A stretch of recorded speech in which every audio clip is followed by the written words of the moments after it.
এটা আজকের জুমার প্রথম মেসেজ, যে আমরা এই 10টা সূরা 11টা সূরা সূরা ফাতিহা সহ 11টা সূরা শুদ্ধ করে এবং অর্থ সহ আমরা মুখস্থ করব।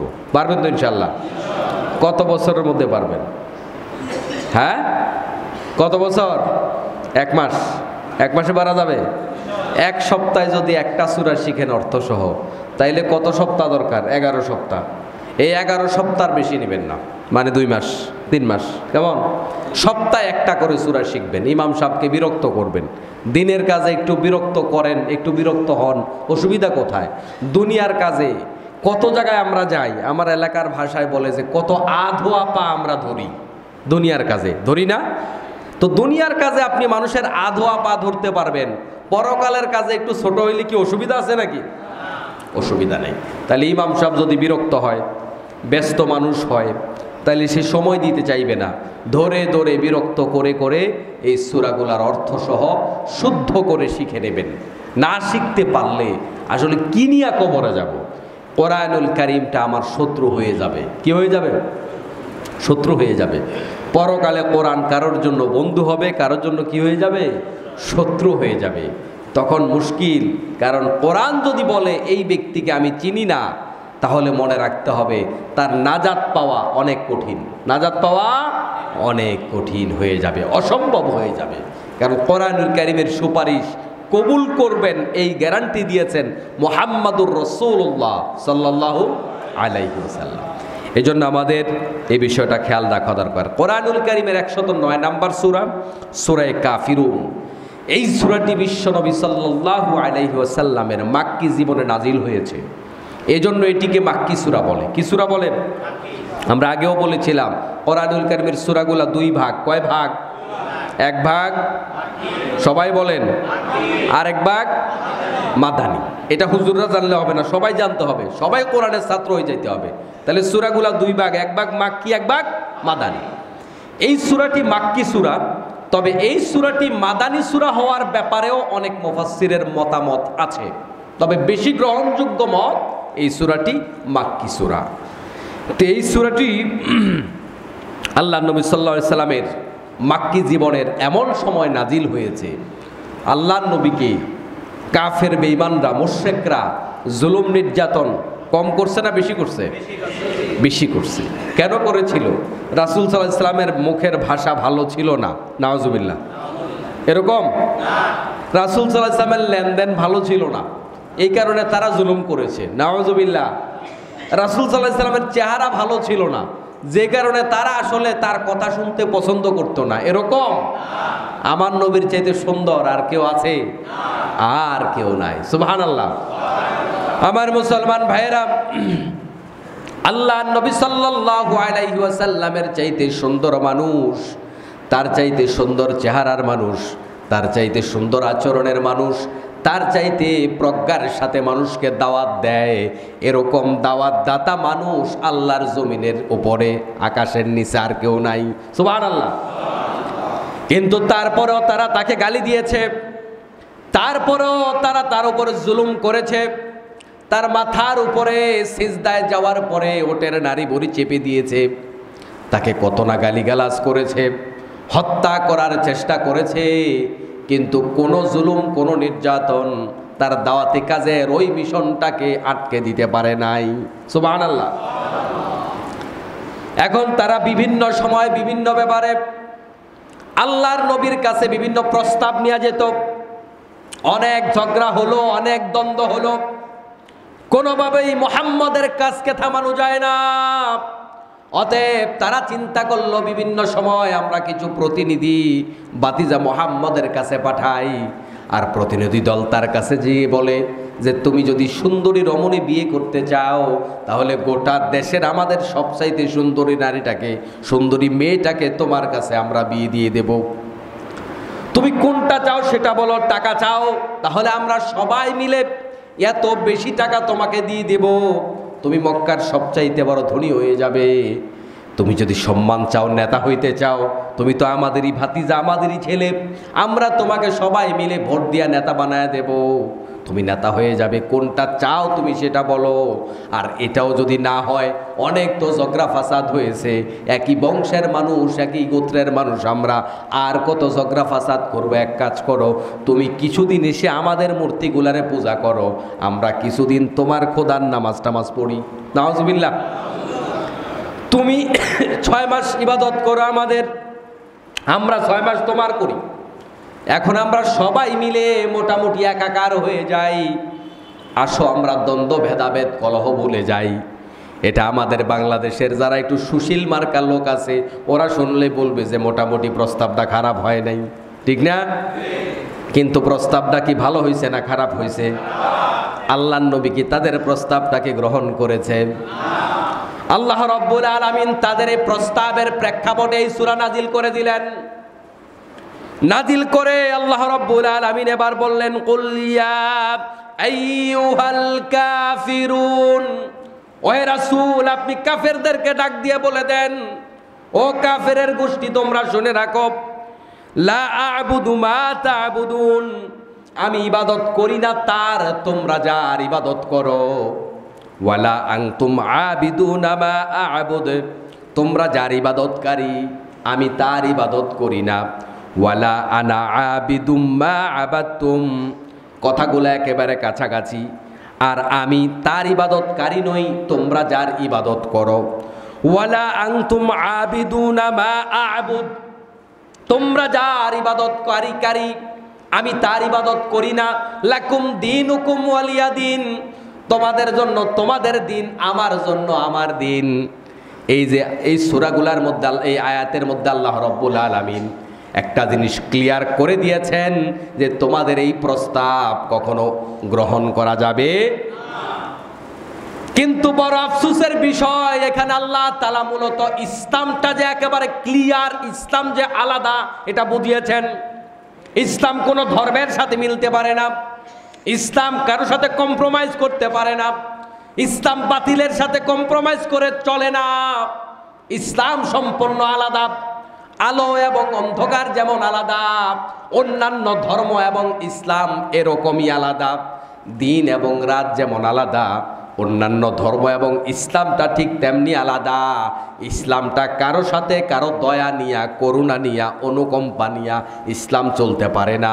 লাকুম দীনুকুম ওয়ালিয়া দিন, তোমাদেরটা নিয়া তোমরা থাকো, আমাদেরটা নিয়ে আমরা আসি। তাহলে এখানে কি এটা বুঝাইছে যে দিন নিয়া বাড়াবাড়ি নাই, আমরা তোমরা ভাই ভাই, এটা বুঝাইছে? এখানে বুঝিয়েছে তোমাদের সাথে কোনো কম্প্রোমাইজ নাই।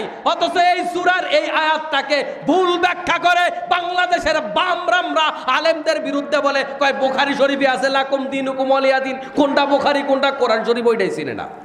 আছে না নাই? এটা কি বুখারী শরীফ থেকে বলতেছি না কোরআন শরীফ থেকে বলতেছি? কোনটারে বুখারী শরীফ কয়, কোনটারে কোরআন শরীফ কয়? দেশের কর্তা হয়ে বসে আছে ওই শয়তানরা, এগুলাই জানে না। কয় বুখারী শরীফে আছে, এটা কি বুখারী শরীফ না কোরআন শরীফ?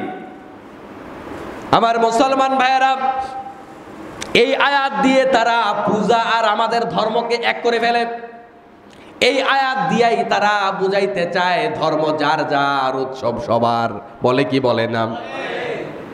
গত যে কদিন আগে পূজা গেল, তখনও আমি এই কথাটা বলেছিলাম, কোন মুসলমান যদি বলে ধর্ম যার যার, উৎসব সবার, ওই ব্যক্তিকে নতুন করে আবার কালিমা পড়ে মুসলমান হওয়া লাগবে।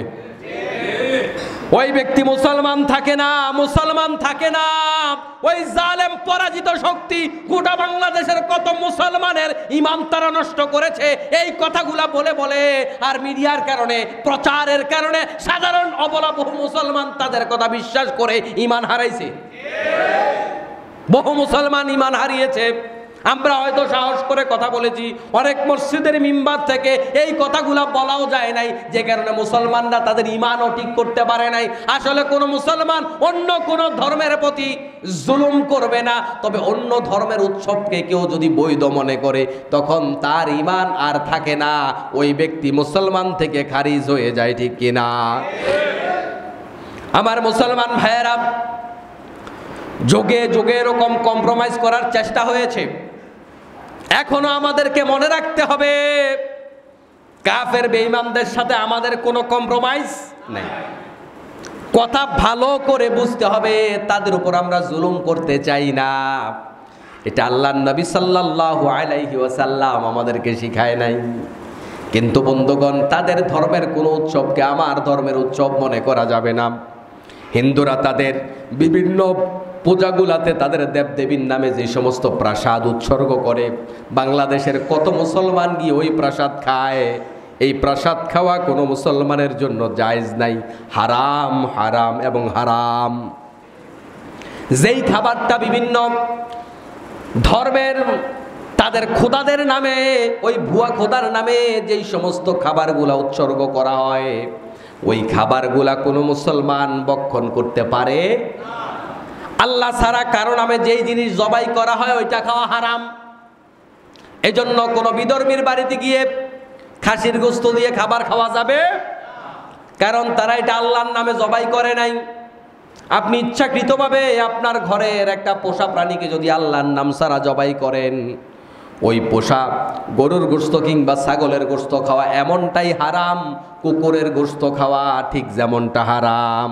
অথচ আজকে মুসলমান হালাল হারাম বলে গেছে, যা পায় তাই পেটে ঢোকায়, আছে না নাই?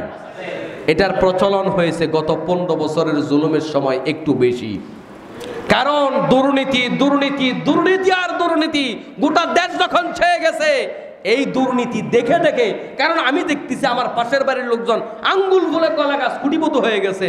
এখন আমার বউ বলে, ওরা একই চাকরি করে, তুমি যেই চাকরি করো, আমারে বছরে শাড়ি একটাও কিনে দিতে পারো না, ওরা মাসে 3টা করে শাড়ি কিনে দেয়।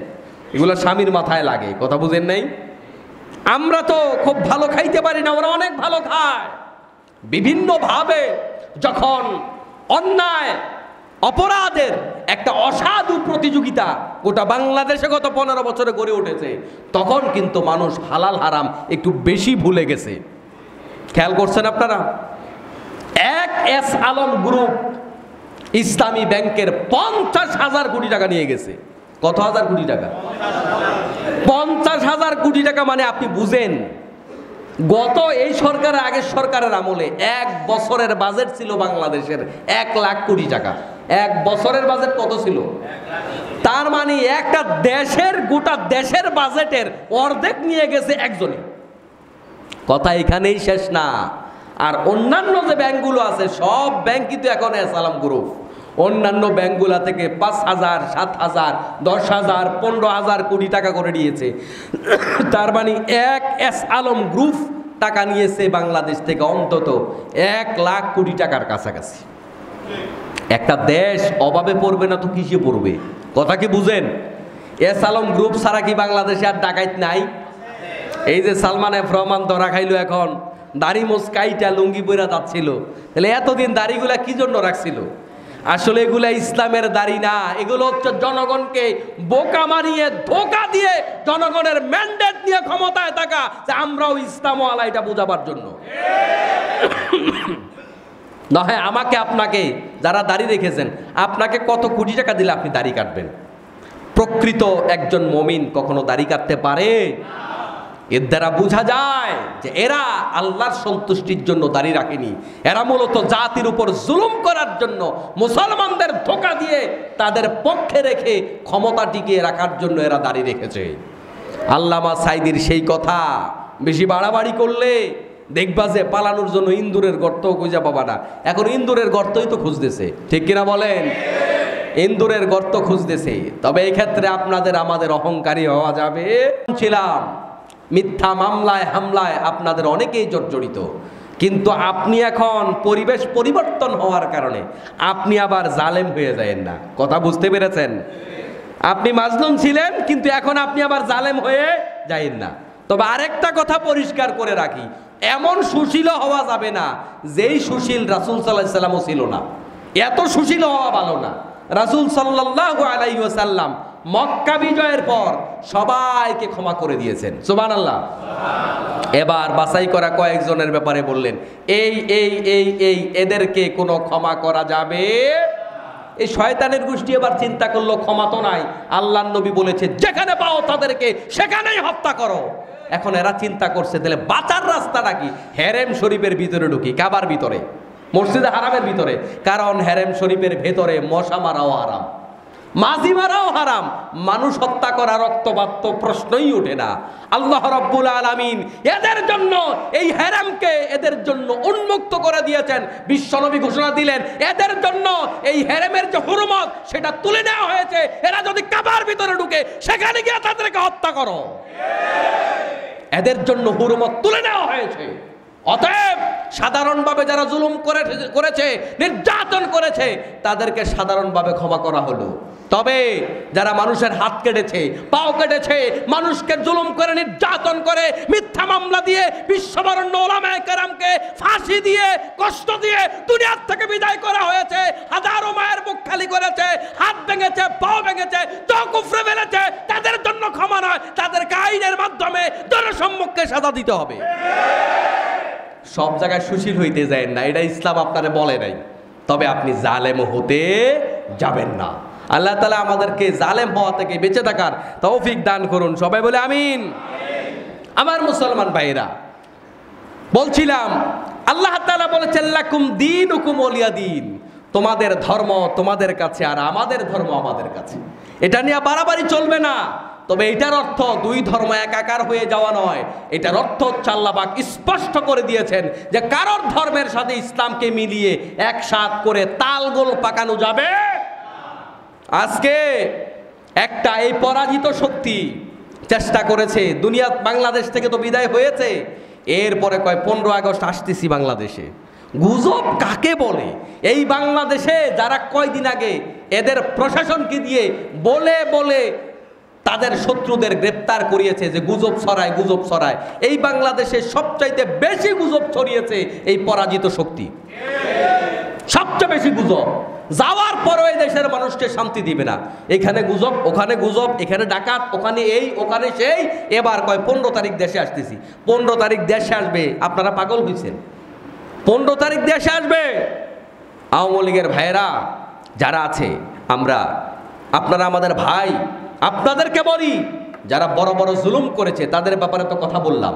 আর যারা সাধারণ মানুষ না জেনে ভুল করেছেন, আসেন ইমানটা পাকাপুক্ত করেন, নামাজি হয়ে যান, মসজিদে ঢুকেন, কোরআনওয়ালা হয়ে যান, কোরআনের কর্মী হয়ে যান। দুনিয়াতেও ভালো থাকবেন, আখিরাতেও ভালো থাকবেন। ওই বাটপার নেত্রীকে বিশ্বাস করবেন না, যেই নেত্রী আপনাদের না বলে এমপিদেরকে রেখে, মন্ত্রীদেরকে রেখে চুরি করে পালিয়ে গেছে। ওই নেত্রী আবার এত মাইর খাওয়ার পরে আবার বাংলাদেশে জীবনে ঝুঁকি নিয়ে আসবে, মরার জন্য আসবে নাকি? আপনাদেরকে বোকা বানিয়ে বাকি কিল খাওয়ার ব্যবস্থা করতেছে। কথা কি বুঝতে পেরেছেন? অতএব যা হওয়ার হয়েছে, এখন মাথায় টুপিটা দেন, তবে অরিজিনালি দিয়েন, মন থেকে দিয়েন, মায়ের থেকে বাঁচার জন্য দিয়েন না। এখন কালিমা পড়ে আবার মুসলমান হয়ে যান, ভালো করে মুসলমান হন। কারণ যেভাবে আলেম মারছেন, এত আলেম মারার পরে ইমান থাকে না তো। কথা বুঝেন? এই জন্য আসেন প্রকৃত অর্থে ইমানদার হয়ে যান, মসজিদে ঢুকে যান, দাড়িওয়ালা হয়ে যান, কোরআনের কর্মী হয়ে যান। তাহলে দুনিয়াতেও শান্তি, আখিরাতেও মুক্তি। 15ই আগস্ট জাতীয় কি দিবস? এগুলা তো জাতির উপর জুলুম ছিল, জুলুম ছিল। জাতীয় শোক দিবস কারো বাবার ব্যক্তিগত পারিবারিক শোককে জাতীয় শোক বানানো যাবে না, ওইসব চলবে না। ওইসব শোক টুকের ইসলামে কোনো স্থান নাই। শোক 3 দিন। কয়দিন শোক? কয়দিন? পিছনের বাইরে রাগ করছেন নাকি? শোক কয়দিন? আপনার বাবা মারা গেছে, শোক কয়দিন? আপনার মা মারা গেছে, শোক কয়দিন? তো এইটা 15 বছর পালন করতে হবে কেন? 50 বছর পালন করতে হবে কেন? ওই সব চলবে না। তাও তোমার বাবারটা তুমি পালন করো গিয়া, আমি পালন করতে বাধ্য না। তোমার বাবার ছবি আমার মাথার উপরে রাখতে আমি বাধ্য না। মসজিদগুলোকে পর্যন্ত নাপাক বানিয়ে ফেলেছে। বাবার দোয়া মসজিদের ছবি লাগাইয়া মিলাদ শরীফ পড়ায়। ফাইজলামি পাইছো? ইসলামটাকে বাপদাদার ধর্ম বানাই ফেলছো তোমরা, আবু জাহেলের মতো। এই মসজিদের ছবি চালানো জায়েজ আছে? প্রত্যেকটা মাদ্রাসায় প্রিন্সিপালের মাথার উপরে মূর্তিগুলা টানা টানা মাদ্রাসাগুলাকে নাপাক বানাই ফেলছো তোমরা। জায়েজ আছে নাকি? কিন্তু বলার মতো পরিবেশ ছিল না। আলেমদের সব জায়গায় দোষ দিয়েও লাভ নাই। আসলে সবাই সবটা পারে না, হয়ে ওঠে না, সুযোগ নাই। কিন্তু আবার বলার দরকারও ছিল। কিন্তু আমরা আলেমরাও এই কথাগুলো অনেকে বলতে পারি নাই। অনেকে বলেছেন, যারা একটু জীবনের মায়া কম তারা বলছেন, বাকিরা বলতে পারেন নাই। আল্লাহ পাক এই জুলুম থেকে আমাদেরকে মুক্ত দিয়েছে, আলহামদুলিল্লাহ। এর মাধ্যমে এই দেশ জাতির হাজার হাজার কোটি টাকা বেঁচে গেছে। ঠিক কিনা বলেন? এই 15ই আগস্ট পালন করার জন্য কত হাজার কোটি টাকা খরচ করতে বলেন তো? এটা কি অপচয় নয়? হুজুর এটা কি জুমার আলোচনা? অপচয়ের ব্যাপারে কোরআন শরীফে কি আয়াত নাই? তাহলে অপচয়ের কথা বলতে হবে না? হাজার হাজার কোটি টাকার অপচয় হয়েছে। আর এই সাধ্য খাওয়ার, বাবার সাধ্য খাওয়ানোর জন্য গোটা এলাকায় সাদাবাজির জ্বালায় অস্থির। মুদি দোকানগুলা সারাদিনে 2000 টাকা বেচে না, ওরে গিয়া বলে যে 1 বস্তা চাল পাঠাই দাও, ওরে গিয়া বলে গোস্ত দোকানে গিয়া 20 কেজি গোস্ত পাঠাই দাও। ও কয়দিনই 20 কেজি গোস্তের টাকা কামাই করে। এই চাঁদাবাজি আমাদের চোখের সামনে হয়েছে না হয় নাই? আল্লাহ পাক হেফাজত করুন। চাঁদাবাজগুলোর ধরবেন, সুন্দর করে মেহমানদারি করে আরবিদের হাতে এখন উঠাই দিবেন। আমরা চাঁদাবাজ মুক্ত বাংলাদেশ চাই। সেইটা কোন দলের লোক চাঁদাবাজি করে ওইটা আমরা দেখতে চাই না। যেই দলে হোক, কোন দলের চাঁদাবাজি আমরা দেখতে চাই না। আমরা একটা ইসলামের বাংলাদেশ দেখতে চাই। কোন চাঁদাবাজকে আমরা বরদাস্ত করব না। সে আমার বাপের দলের লোক হোক আর আমার দাদার দলের লোক হোক। রাজি আছেন আপনারা? নাকি মাফ করে দিবেন? না, চলবে না। কোন দল? সে আমার দল হয়, আমি যেই দল করি না, হবে না। কোন চাঁদাবাজ, কোন বেয়াদব, কোন ধরনের বখাটে এদেরকে জায়গা দেওয়া যাবে না। আমরা একটা সুশৃঙ্খল বাংলাদেশ চাই। একটা মজার বিষয় খুব ভালো লেগেছে, ভারতের প্রধান বিচারপতি তিনি একটা সুন্দর কথা বলেছেন যে বাংলাদেশে স্বাধীনতার গুরুত্ব কত, স্বাধীনতার মর্যাদা কত, এটা বাংলাদেশের মানুষ দেখিয়ে দিয়েছে। আলহামদুলিল্লাহ। ভারত থেকে এখন সুন্দর কথা আসা শুরু হয়েছে। এই ভারত আমাদের বাংলাদেশটাকে এত বেশি জুলুম করেছে। বাংলাদেশের মানুষ ভারতের সাধারণ মুসলমানদের প্রতি, সাধারণ হিন্দুদের প্রতি, তাদের প্রতি এদেশের মানুষের আসলে কোনো ক্ষোভ নাই। ক্ষোভ আছে? এই কসাই বাবরি মসজিদ ভাঙার সেই নায়ক এই মোদী সরকার কেবলমাত্র বাংলাদেশের সাধারণ মানুষদেরকে ভারত বিরোধী করেছে। তারা আমাদের প্রতিবেশী, আমরা তাদের বিরুদ্ধে যাব কেন? কথা কি বুঝতে পেরেছেন? আসলেই তো আমরা তাদের বিরোধী না। শুধুমাত্র এই কসাই সরকার বাংলাদেশের মানুষদের উপরে এক কি বলে যে এক জালেম শাসককে চাপিয়ে দিয়ে এই দেশের মানুষকে ভারত বিরোধী বানিয়েছে। আমরা কোন দেশের বিরোধী নই, আমরা মানবতাবাদী। আমরা সব ধর্মের লোকদেরকে পছন্দ করি, আমরা তাদের ভালোবাসি। আমরা কাউকে মারতে শিখি নাই, আমরা কাউকে আঘাত দিতে শিখি নাই, আমরা কাউকে কষ্ট দিতে শিখি নাই। আমরা সবার শান্তি চাই, আমরা সবার কল্যাণ চাই। এটাই আমাদের নবীর শিক্ষা। ঠিক কিনা বলেন? আমার মুসলমান ভাইয়েরা, এই 14ই আগস্ট গেল, বাংলাদেশের যার কথা না বললেই নয়, বিশ্ববরণ্য আলেমী দিন আল্লামা দেলাওয়ার হোসেন সাইদি রহিমাহুল্লাহ, তাকে জুলুম করে দুনিয়ার থেকে বিদায় করে দেওয়া হয়েছে, শহীদ করা হয়েছে। তাকে তিনি যদি হার্ট অ্যাটাক করতেন, তাকে অ্যাম্বুলেন্সে বসিয়ে বসিয়ে নিয়ে আসা হতো না। তিনি যদি হার্ট অ্যাটাক করতেন, তাকে যদি চিকিৎসার পর আবার হসপিটাল নেওয়ার চিন্তাই করতেন, তিনি আসার পরপরই তার ব্যাডপত্র সব গুছিয়ে ফেলা হয়েছে। যদি তাকে আবার জেলখানায় নেওয়ার প্রয়োজন হতো, তার বিছনাপাতি সব গুছিয়ে জেলখানাকে ক্লোজ করা হতো না। তার মানে আগে থেকেই পরিকল্পিত খুন করার জন্য তাকে হসপিটালে নিয়ে আসা হয়েছে। ঠিক কিনা বলেন? এগুলার বিচার ডক্টর আসিফ নজরুল সাহেব তিনি তো বলেছেন, বাংলাদেশে আন্তর্জাতিক অপরাধ ট্রাইব্যুনালের মাধ্যমে প্রত্যেকটা খুনের বিচার হবে। এই খুনের বিচার বাংলাদেশে হওয়ার দরকার আছে না নাই? প্রত্যেকটা খুনের বিচার হোক, তাহলে আমাদের দেশটা শান্তির দেশ হয়ে যাবে। আমরা চাই না আর একটা মায়ের মুখ খালি হোক, এটা আমরা চাই না। এটা ইসলাম আমাদের শিখায় না। আমার মুসলমান ভাইরা, ইসলাম যে শান্তির ধর্ম, শান্তিটা আমরা কেন পাই না? এটার সবচাইতে বড় কারণ আমাদের সমাজে ন্যায় বিচার নাই। এটাই বড় কারণ। এজন্য এই ন্যায় বিচার যদি আমরা নিশ্চিত করতে পারি, তাহলে আমাদের দেশটা শান্তির দেশ হয়ে যাবে। তবে বড় আফসোসের বিষয়, গত একটি সপ্তাহে খুব কষ্ট পেয়েছি, মর্মাহত হয়েছি। মিডিয়ার মাধ্যমে আলোচনাগুলো হিন্দু ভাইরা শুনবেন। অনুরোধ করে বলছি, আপনারা ওই জালেম পরাজিত শক্তি, পরাজিত সরকারের সাপোর্টার হয়ে আপনারা আপনাদের ক্ষতি করবেন না। যে সময় বাংলাদেশের আলেম ওলামারা, যে সময় বাংলাদেশের সাধারণ মাদ্রাসার ছাত্ররা, যে সময় জামাত শিবির ইসলামী আন্দোলনের ছাত্ররা আপনাদের মন্দিরগুলা পাহারা দিচ্ছে, ওই সময় আপনারা এদেশের তৌহিদি জনতার বিরুদ্ধে শাহবাগে মিছিল করেন, জালেম সরকারের দোসর হয়ে শাহবাগে মিছিল করেন। এটা আপনাদের ধর্ম সমর্থন করবে না, এত বড় বেঈমানি। কারণ আপনারা এখানে সুখের রাজ্যে বসবাস করেন, কিসের সংখ্যালঘু আপনারা? গত 15 বছর এদেশের মুসলমানরা, এদেশের আলেমরাই সংখ্যালঘু ছিল। প্রত্যেকটা থানার ওসি ডিসি আপনি খুঁজে দেখেন না, সব করে হিন্দু ধর্মের লোক। তাহলে এখানে হিন্দু ধর্মের লোকেরা কি সংখ্যালঘু? 2 দিন আগে না আপনারা মুসলমানদের হাড়গোড় ভেঙেছেন পিটিয়ে পিটিয়ে, আপনারা এখন সংখ্যালঘু দাবি করেন কিভাবে? কিভাবে দাবি করেন? তারা পরাজিত হয়েছে। ডক্টর ইউনূস সাহেব তিনি বলেছেন পরিবেশ স্বাভাবিক হয়ে যাবে। 15 বছরের জুলুমের পরে মানুষ একটু রাগ দেখাবে, এটাই স্বাভাবিক, কিন্তু এটা স্বাভাবিক হয়ে যাবে। তার আগেই আপনারা শাহবাগ চলে গেলেন। যাদের জন্য শাহবাগ গেলেন ওরা তো আপনাদের মন্দিরগুলো ভেঙে ভেঙে জামাত শিবির বিএনপিকে দোষারোপ করার জন্য আপনাদের ধর্মীয় অনুভূতিতে আঘাত দিয়েছে। আপনারা কি এখনো বুঝেন না?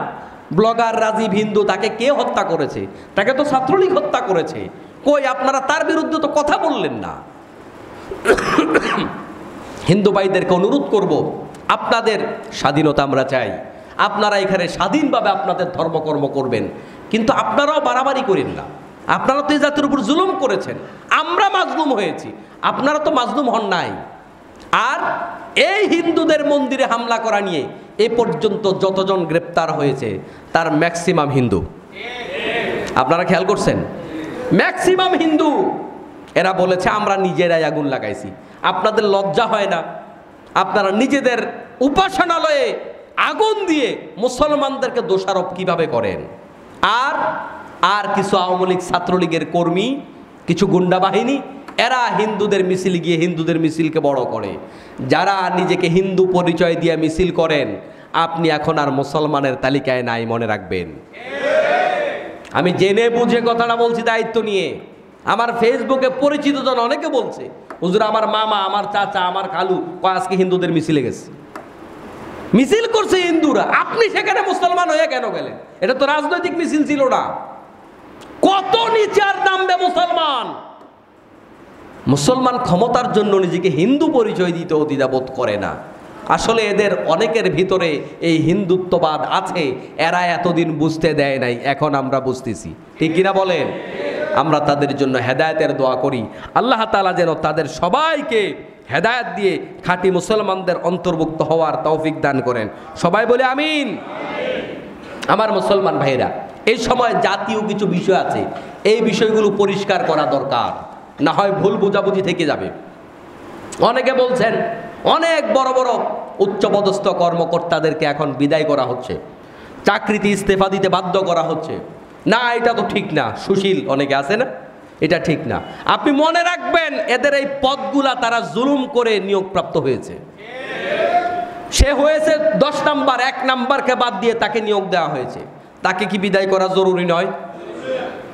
আপনি যে জোর করে করে যেখানকার যোগ্য নয় সেখানে আপনি নিয়োগপ্রাপ্ত হয়েছেন, তাকে বিদায় না করলে তো এই অযোগ্য লোকের কারণে দেশ আবারও ক্ষতিগ্রস্ত হবে। এজন্য কিছু সংস্কার করতে দেন, কিছু সংস্কার করতে দেন, সব জায়গায় সুশীল হইেন না। আজকে 2 দিন একটা দেখলাম যে এক মুরব্বীকে কান ধরে উঠবস করতেছে। এটা দেখতে আসলে খারাপ লাগারই কথা, কিন্তু কথা হচ্ছে এই মুরব্বী কতজনরে কান ধরে উঠবস করাইছে এটা দেখা দরকার। কি সেটা আপনি দেখবেন না? ইসলাম আপনাকে এই অধিকার দেয়নি। আপনি যদি কারোর চোখ খনন করেন, আপনার চোখ নেওয়া হবে। আপনি কারোর নাক কেটে দিয়েছেন, আপনার নাক কেটে দেওয়া হবে। আপনি কারোর পাও কেটে দিয়েছেন, আপনার পাও কেটে দেওয়া হবে। আপনি কারো কান কেটে দিয়েছেন, আপনার কান কেটে দেওয়া হবে। এটাই ইসলাম। এটাই কি? কত বড় বড় আলেম ওলামাদেরকে জঙ্গিবাদের নাটক সাজিয়ে জনসম্মুখে চোরের বেশে হাতের মধ্যে হ্যান্ডকাপ রশি লাগিয়ে কোমরে বেঁধে, কোমরে রশি লাগিয়ে তাদেরকে লজ্জা দেওয়া হয়েছে। এখন তার কোমরে রশি লাগাইলে বুড়া মানুষ আপনারও তো গায়ে লাগবে কেন? এই বুড়া তো বহু মানুষের খুনি, আছে না? না এরকম এই খুনিদের কোমরের মধ্যে রশি লাগাইতে হবে না?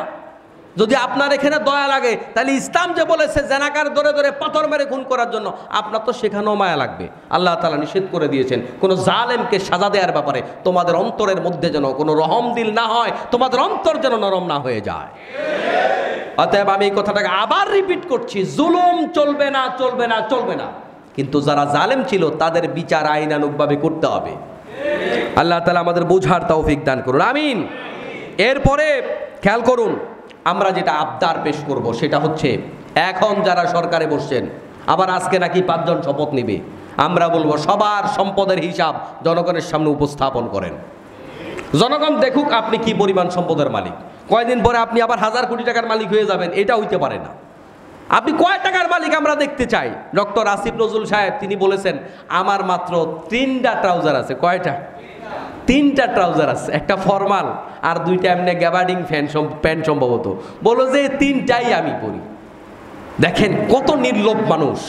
আমার যদিও লোকটা সরাসরি একেবারে ইসলামের পক্ষের কোনো লোক নয়, আমার মতো লম্বা দাড়ি নাই, কিন্তু তার কথাগুলো শুনে আমার সাহাবাই কেরামের ইতিহাস মনে পড়ে গেছে। এটাই তো হওয়ার কথা ছিল। সমাজের নেতা যারা হবে তারা হবে গরিব আর প্রজারা হবে ধনী, আর আমাদের সমাজে প্রজারা হয় গরিব, নেতারা হয়ে যায় ধনী, ঠিক কিনা? কিন্তু ইসলামের সুন্নাতটা এরকম ছিল। নেতারা সাধারণত, ধনী নেতাও ছিল সেটা কম, ধনী নেতা ছিল, কিন্তু ধনী নেতারা তাদের সম্পদ জনগণের জন্য ব্যয় করতে করতে অনেকেই আস্তে আস্তে গরিব হয়ে গেছে। কথাকে বুঝতে পেরেছেন? কিন্তু এখন নেতারা হয় ধনী আর সাধারণ মানুষরা কি হয়ে যায়? গরিব হয়ে যায়। আমাদের দেশের বর্তমানে প্রেক্ষাপট থেকে দেশকে উত্তরণের জন্য আমরা যেটা বলতে চাই, সকল খুনি অর্থ পাচারকারীদের গ্রেপ্তার করা হোক। কারণ দেশ এখন প্রায় 18 লক্ষ কোটি টাকার ঋণী, বা তারও বেশি। 18 লক্ষ কোটি টাকার বেশি ঋণী। এই ঋণ থেকে বাংলাদেশ মুক্ত হওয়ার মাথার উপরে পার হেড লাখ লাখ টাকা আপনার আমার মাথার উপরে। আমরা কিন্তু ঋণগ্রস্ত। আপনি বলবেন হুজুর আমার কাছে কেউ টাকা পাবে না। সরকার জাতীয়ভাবে যেভাবে যে ঋণটা করে রেখেছে, প্রত্যেকটা ঋণ আপনার আমার পকেট থেকে নিয়ে যাবে। কথাকে বুঝতে পেরেছেন? তাহলে আপনি আমি সবাই কি গ্রস্ত? ঋণগ্রস্ত। এই ঋণ থেকে মুক্তির জন্য এটা তো কঠিন আমাদের জন্য। আমরা বলবো সবগুলা দুর্নীতিবাজকে আটকান, 1 টাকাও যেতে দেবেন না। এরা যেই পরিমাণ টাকা বিদেশে পাচার করেছে, এদের টাকাগুলো আনলে মোটামুটি অন্তত 50% সমস্যার সমাধান হয়ে যাবে, ঠিক কিনা বলেন? আর অনেকে মনে করেন যে হুজুর ছাত্রদেরকে একদম সরকারের চেয়ারে বসায় দেওয়া হয়েছে, ঠিক করে নাই। শোনেন, পৃথিবীর ইতিহাসে অনেক দেশের রাষ্ট্রপ্রধান ছিল 13 বছর বয়স, 14 বছর, 15 বছর, এদের বয়স 25 বছর পার হয়েছে। অসুবিধা আছে? অনেকে বলেন হুজুর এদেরকে স্যার ডাকবে কেমনে মুরব্বীরা? তো আমি আরো 2-1জনকে কথাটা বলতে শুনেছি, আমিও সেটার সাথে একমত। যাদের স্যার ডাকতে অসুবিধা হয় তারা ওদেরকে আব্বা ডাকেন। ভুয়া লোকটারে আব্বা বানায় দিছেন, মিয়া জাতির পিতা বানায় দিছেন। অথচ উনি এই দেশের উপরে স্বৈর শাসন কায়েম করেছিল, একনায়তন্ত্র কায়েম করেছিল। ওরে যদি জাতির আব্বা বানানো যায়, তাহলে এরা প্রকৃত মুক্তিযোদ্ধা, এরা রক্ত দিয়ে দেশ স্বাধীন করেছে। আপনার স্যার ডাকতে ভালো না লাগলে আপনি বাপ ডাকেন। বুঝেন নাই? বাপ ডাকেন, ওদেরকে অসুবিধা নাই। কেন আমরা আমাদের সন্তানদের বাপ ডাকি না? ডাকি না? আদর করে ডাকি তো। এই জন্য স্যার ডাকতে অসুবিধা হইলে বাপ ডাকেন না। সমস্যা কোথায়? এরা প্রকৃত হিরো, প্রকৃত মুক্তিযোদ্ধা। আসলেই তো তাই। এরা যদি এই রক্ত না দিত, বলেন তো আমরা কি আজকে এই যে হাসি খুশি সবাই, চেহারা দেখলে বোঝা যায় না এটা কি হতো? এই হাসি তারা আমাদেরকে এনে দিয়েছে। এটা কি আমাদের মুরব্বি দাড়ি পাকা লোকেরা কেউ পারছে এতদিন? তো পারে নাই তো। যারা এনে দিয়েছে তাদেরকে আপনি ক্রেডিট দিবেন না কেন? ধন্যবাদ দিবেন না কেন? মূল ফোরামে এদের থাকা দরকার, যেন মুরব্বিরা আবার বিদেশিদের কাছে বিক্রি না হয়ে যায়। এই জন্য থাকাই দরকার। আমি মনে করি যে আরো 2-1জন থাকা দরকার। অসুবিধা নাই, থাকলে ভালো। এটা আমাদের জন্য কল্যাণকর। আমি বলবো বাজার মনিটরিং থেকে শুরু করে, রাস্তাঘাট থেকে শুরু করে সব জায়গায় ছাত্রদের একটা প্রতিনিধিত্ব থাকা দরকার। মাসে মাসে এরা মাঠে নেমে আসা দরকার। এতে ছাত্ররা নেতৃত্বের যোগ্য হবে। নেতৃত্বের যোগ্যতাও একটা যোগ্যতা, এটা দরকার। নেতৃত্বের যোগ্য হবে, তারপরে দুর্নীতি বন্ধ হবে। গতকাল আমি একটা জানাজায় কুমিল্লা গিয়েছিলাম। যাওয়ার পরে আসার পথে আমার থানার সামনে কোনো একটা কারণে আমি বিরতি দিয়েছি। তো আমার খুব পরিচিত এক লোক বলল, থানা একটা কাজ করতে গেছে, পুলিশ তো আবার মাঠে এসেছে। বললো যে আমি একটা কাজে 500 টাকা দিলাম। কয় এখন SIR টাকা নেয় না। কথা বুঝেন? এতদিন গলায় চিপা দিয়ে টাকা নিছে। কয় আমি সাধলাম 500 টাকা। কয় নেয় না। এটাই তো আমরা চাইছি। কি বলেন? এটাই তো আমরা চাইছি। আমরা পুলিশদের ভালোবাসি, আমরা স্বীকার করি এদেশের পুলিশরা সবাই অপরাধী নয়, এদেশের পুলিশরা সবাই খুনি নয়। এদেরকে বাধ্য করেছে। গরিব ঘরের ছেলে পুলিশে চাকরি নিয়েছে, কি করবে? চাকরি ছেড়ে যেতেও তো পারছে না, কারণ চাকরিতে ঢুকার সময় 10 লাখ ওর পকেট থেকে নিছে। চাকরি ছেড়ে গেলে তো ওর তো ভাত খাইতেও ভাত পাবে না। এরকম লোক আছে তো অনেকে। এই জন্য এরাও কিন্তু মাজলুম, এরাও ভালো নাই। কিছু লোক চিহ্নিত অপরাধী আছে, আমরা পুলিশ ভাইদেরকে সহযোগিতা করব, আমরা এদের সাধুবাদ জানাই। আপনারা এগিয়ে আসেন দেশ গড়ার জন্য, আমরা আপনাদের পাশে আছি। আর তাদের প্রতি কোনো হিংসা বিদ্বেষ ক্ষোভ আমরা দেখাতে চাই না। আপনারা আমরা মিলে দেশটাকে ভালো রাখি। আচ্ছা বলুন তো দেখি, অনেকে মনে করবেন এতদিন এক্সট্রা ইনকাম ছিল, এখন এক্সট্রা ইনকামটা কমে গেছে। একটা কথা শোনেন, একজন ড্রাইভারের বক্তব্য। তো এখন লোকজন তো রাস্তাঘাটে একটু কম হওয়ার কারণে প্যাসেঞ্জার কম হওয়ার কারণে তাকে প্রশ্ন করা হলো, ভাই এখন তো আপনারা একটু অসুবিধা আছেন, প্যাসেঞ্জার কম, তাইলে তো টাকা পয়সা কম। তো ড্রাইভার বলতেছে, ভাই টাকা পয়সা কম, এত অসুবিধা নাই, কেন লস হয় না আপনাদের? কয় না, আগে দৈনিক 2500 করে চাঁদা দিতাম, এখন চাঁদা আর কেউ নেয় না। কি তো আপনি একজনের থেকে গলা চিপা দিয়া টাকা নিয়েছেন 5000, ঠিক আরেকজন আপনার থেকে গলা চিপা দিয়া 5000 টাকা নিয়ে গেছে, লাভ কি হইল? কোনো লাভ হয়েছে? তাহলে আপনারও কোথাও দেয়া লাগবে না, আপনিও কারো থেকে নেবেন না। সেও গুনাহ থেকে বেঁচে গেল, আপনিও গুনাহ থেকে বেঁচে গেলেন। ভালো হইল না খারাপ হইল? অনেকে বলে খুব আমাদের একদম বেতন বাড়াইছে, 3 গুণ বেতন বাড়াইছে। তো বেতন 3 গুণ বাড়াইয়া দ্রব্যমূল্যের দাম তো 10 গুণ বাড়াই দিছে। বেতনটা না বাড়ায় যদি দ্রব্যমূল্যটা জায়গায় থাকতো, তাও মাস শেষে খরচ করে আমার পকেটে 2000 থাকতো। এখন বেতন 3 গুণ বাড়াই দিছে, দ্রব্যমূল্য 10 গুণ বাড়াই দিছে, মাস শেষে 10,000 টাকা ঘাটতি। লাভ না লস? এগুলার হিসাব কিন্তু অনেকে বুঝে না। এজন্য আমরা চাই ছাত্রদের প্রতিনিধিত্ব সব জায়গায় থাকুক, তাহলে দুর্নীতি আর হবে না। অনেকে আছে একটু বিরক্ত হয়, হুজুর 5 জায়গায় চেক করছে, এইগুলা কোনো কাজ হইল? এই জন্য স্বাধীন হয়েছি। চেক করছে, অসুবিধা কোথায় ভাই? আপনি একটু সামান্য অসুবিধা আপনি গ্রহণ করেন না, একটু সামান্য অসুবিধা সহ্য করেন না। আমি কদিন আগে আমি আমার নিজের একটা উদাহরণ দিচ্ছি। উত্তরা গেছি বাইক নিয়ে, তো 2 জন গেছি, এই যে আমার মিজান ভাই আমার সাথে গেছে। যাবার পরে তো চুরি হয়ে গেছে বাইকের দুজনে 2 হেলমেট নিয়ে গেছি।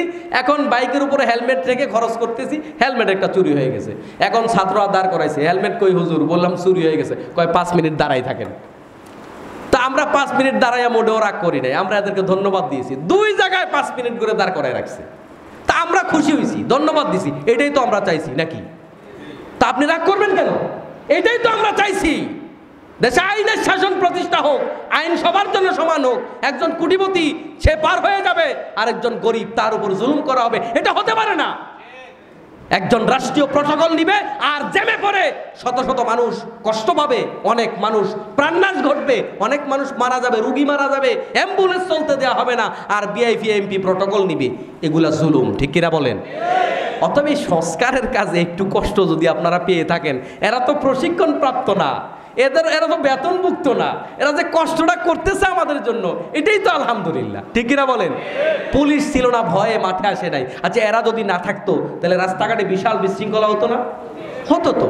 এই জন্য এত ধৈর্য হারা হইেন না, একটু কষ্ট সহ্য করেন, সবাই সহযোগিতা করেন। ছেলে মেয়েদেরকে আপনারা এই সমস্ত কাজে উৎসাহ দিবেন।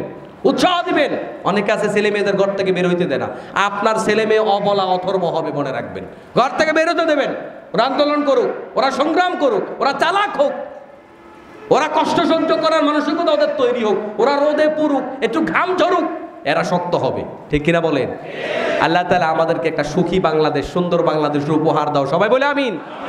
দেশি বিদেশি যত ষড়যন্ত্র আছে, সব ষড়যন্ত্র থেকে আল্লাহ আমাদের বাংলাদেশকে হেফাজত করো, সবাই বলে আমিন। আজকে সূরা কাফিরুন নিয়ে কথা বলছি। সূরা কাফিরুনের মাঝখানে সবগুলো আয়াত একেবারে কাছাকাছি অর্থ। আল্লাহ পাক একটা জিনিস বুঝিয়েছেন, লাকুম দীনুকুম ওয়ালিয়া দীন। এদেরকে ঘোষণা দিয়ে দাও স্ট্রেট ফরওয়ার্ড, তোমাদের সাথে বাতিলের সাথে ইসলামের কোনো আপোষ, যে অন্যায়ের সাথে আপোষ চলবে না। আমার নিজের বিরুদ্ধে গেলে সেই কথাটাও আমি বলার চেষ্টা করব। আল্লাহ তাআলা কবুল করুন, আমিন। হাদা মা ইনদি ওয়াল ইলমু ইনদাল্লাহি আলাইহি তাওয়াক্কালতু ইলাইহি উনীব। আসসালামু আলাইকুম ওয়া রাহমাতুল্লাহি ওয়া বারাকাতুহু।